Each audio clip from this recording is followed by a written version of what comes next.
YouTube, this is the bearing housing out of the 180D. I'll just give you an insight to what it looks like. This rusty surface is where it sticks out into the bearing guard. This mounts in the frame. These are the 20 millimeter push out threaded holes. And this is the front with the new bearing stuck in it.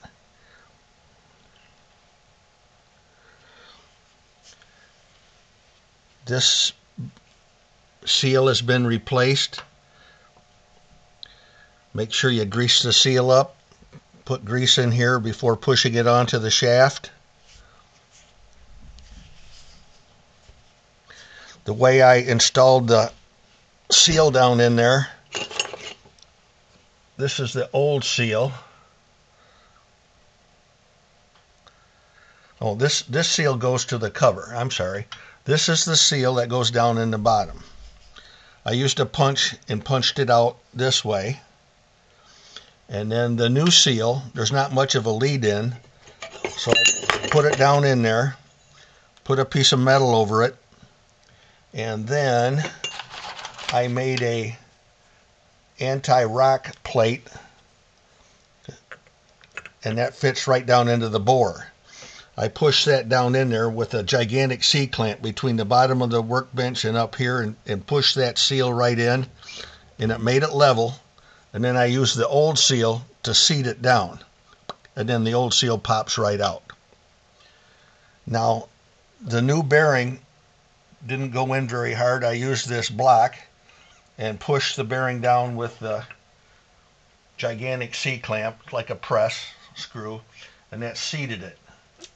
Now, you need to make a measurement between this surface on the outer race and where the cover mounts with either a depth micrometer or just a pair of calipers, and write that down, because when you push this onto the shaft, this is going to come out a little bit and pull the outer race with it. Now, what holds this in there when you're pushing it on the shaft is the cover.